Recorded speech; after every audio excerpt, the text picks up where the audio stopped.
Hi guys, for today's video, we solve question number 1 of the feature value, and the given is ito.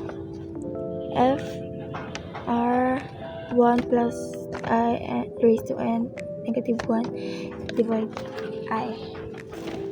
So, the given ito.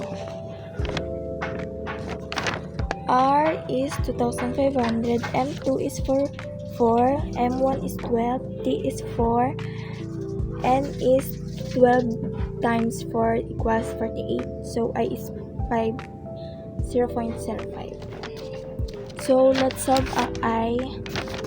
Ito, na-solve ko na yan guys. Ayan, ito. Yan.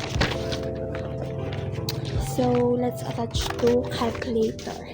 Gagawin ko yung example ni sir para mas madali tayo. Dash 1 plus 0.05 divide 4 dash ulit. Ayan guys, kinakalculate na. Baka sabihin nyo, NN lang. Ayan, tapos ganun. Dash ulit, tapos raise to dash 4 divide 12 dash ulit. So, ang lumabas is 4149425. So, pag inano natin siya, sinulat natin is 0.00414943. Yan, yan siya. Ayan guys. Yan. So, let's solve this problem. Yan naman. So, yung sa example na sir, gagayin ulit natin siya. Let's go. 1.00414943 raised to 48 raised to 48 equal.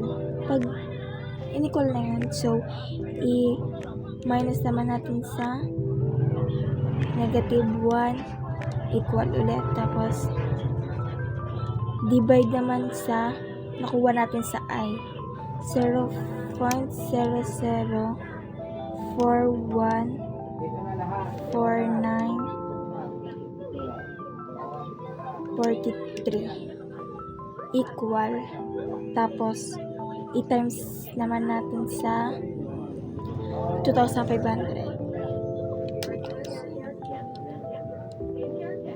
So, the answer is 1,032,481.95. Sulat ko dito.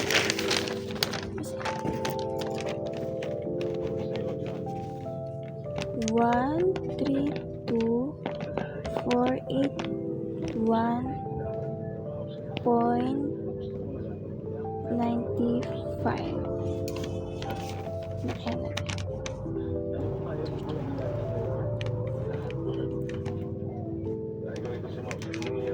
So, the answer is ito. 136. Yan guys. Nalagay ko dito yung answer.